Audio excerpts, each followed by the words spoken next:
11-dash line was created in 1947 by the Republic of China. After some discussions, it changed to the 9-dash line when the Communist Party took over China. This line has caused a lot of trouble. Beijing says this line includes almost all of the South China Sea, which overlaps with areas the Philippines, Malaysia, Brunei, and Vietnam claim as theirs. The U.S. Navy often sails here to promote free movement at sea, but China disagrees and has built military bases nearby. Tensions have been high for a long time, but things got worse when Nancy Pelosi visited Taiwan in August 2022. Since then, China has been more aggressive. Its jets and ships have come close to U.S. territories, and Chinese spy balloons have entered U.S. airspace. Talks between the countries are not going well, and there are fears of a possible fight. A leaked report from General Michael Meinheim even suggests the U.S. and China could start fighting by 2025. It looks like both nations might be heading towards a conflict without fully realizing it. Sometimes a country needs to show its power to avoid being seen as weak. This is often done through military displays like parades, exercises, or weapons deals. These acts are not just about flexing muscle, they also show a country's dedication to its defense. For instance, China's defense budget in 2023 is around $230 billion, which seems small compared to the United States' $816 billion. However, the real picture is a bit different. China's reported defense budget doesn't cover many things like its paramilitary forces, Coast Guard, research and development, space programs, and other related areas. When you adjust for things like exchange rates and purchasing power, China's military spending is closer to 87% of the U.S. defense budget based on 2017 figures. In 2023, it's probably even more. Suddenly, the gap between U.S. and China's military spending isn't as big as it seems. Moreover, while the U.S. spreads its defense efforts worldwide, China focuses mainly on its region. This means China gets more value for its defense spending. This efficiency and the true scale of China's military spending are worrying to many in the U.S. military. The big question is, what does China plan to do with its growing military power? It's quite clear that China aims to be the dominant force up to the first island chain and wants to achieve this by 2030. The first island chain stretches from Japan through the Philippines to Indonesia, with Taiwan positioned centrally, a major focus for Beijing. China aims to assert control over Taiwan, potentially using force. To prepare, China has been rapidly enhancing its military with advanced submarines, aircraft carriers, and fifth-generation jets. U.S. officials express concern that the likelihood of conflict has increased significantly, the highest in decades.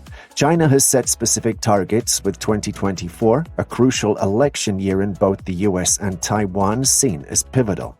During this period, the political climate could be particularly volatile, especially in the U.S.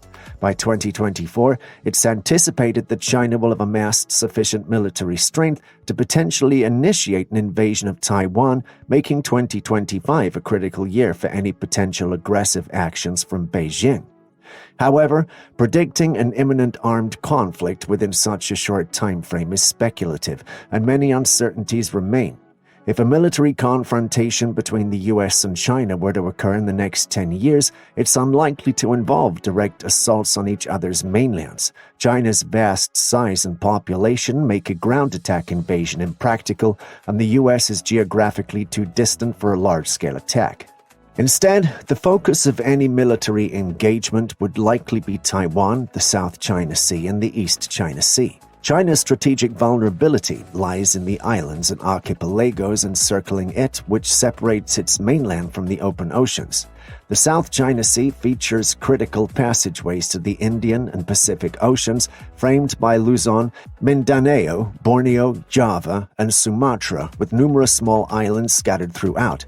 These territories could host air and missile bases, whether friendly or hostile, a factor also applicable to the East China Sea. The island chain that stretches from Japan through Ryukyu to Taiwan serves as a strategic lookout over the sea. When Chinese ships leave the harbors, they're immediately observed by Japanese and Taiwanese monitoring systems and fall within the reach of their air and missile defenses. This geographical layout underlines the high stakes for China, a major global trading nation which, despite its significant export volume, lacks assured access to the world's oceans. The first island chain limits China's ability to project its power, making its economic juggernaut vulnerable to the naval superiority of the United States. For China, maintaining the status quo isn't a viable long-term strategy. Key maritime passageways like the Malacca, Sunda, Lombok, Karimata, and Makassar Straits, along with the Mindoro and Luzon channels, could be easily blockaded by U.S. naval forces. A blockade, especially in the critical Malacca Strait, could cripple China's economy and shake the ruling party's control. If a conflict between the U.S. and China erupts within the next decade, control of these islands and sea passages will be crucial. The U.S. Navy's goal would be to block these choke points, effectively isolating China from crucial maritime routes. While the Chinese Navy, at least for now, wouldn't stand a chance in a direct confrontation with the U.S. fleet, it might aim to capture and fortify some of these strategic islands. By deploying air, land, and anti-ship missiles there, the Chinese Navy could create a defense stance, sustaining control over these critical positions for as long as possible. Once China sets up new weapons on these islands, its forces could then aim to push American fleets away from strategic maritime choke points.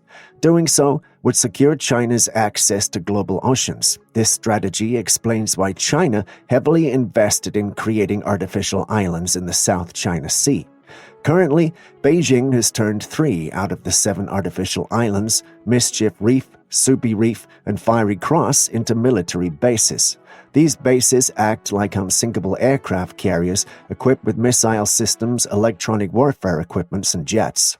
Since the Chinese Navy can't directly confront the choke points in the South China Sea, these islands' air and missile capabilities could boost China's military strength. In the East China Sea, the situation is different but equally critical. The Ryukyu Islands and Taiwan divide China's naval forces into northern, eastern, and southern fleets. In a conflict, China's priority would be to control the Taiwan Strait, allowing its separate fleets to unite and support each other. Dominating Taiwan would also help China break through the first island chain, gaining crucial access to open seas. In a potential conflict with the U.S., China would likely use its missile systems to prevent American naval access to these critical areas, especially around Taiwan. While this plan might seem feasible, China's missile systems are still susceptible to U.S. air and missile defenses. Given this, China, recognizing its current military disadvantages, is unlikely to initiate a conflict with the U.S. in the near future. Looking ahead to 2030 and beyond, advancements in military technology like fifth-generation jets and hypersonic missiles might shift the balance of power, making the situation more volatile. China boasts the J-20 Mighty Dragon, while the United States have the F-35 Lightning II, which is generally considered superior, with American pilots receiving more comprehensive training. The U.S. also has the support of numerous regional allies such as Japan, South Korea, Australia, Thailand, Taiwan, and the Philippines. On the flip side, China is believed to have an edge in hypersonic weapons and is rapidly upgrading and expanding its military capabilities, including adding more aircraft carriers. At the current pace, it's projected that by 2050, China will have transformed its military into a force comparable to that of the U.S., with similar naval tonnage and almost equal number of aircraft carriers. The idea that America and China might go to war in 2025 is a big deal and something we should all keep an eye on.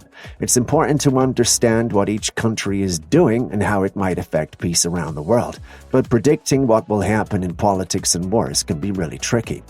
What do you think about this situation? Drop your thoughts in the comments, and if you want to stay updated on this topic and more, make sure to hit the subscribe button. We've got more fascinating videos coming your way soon.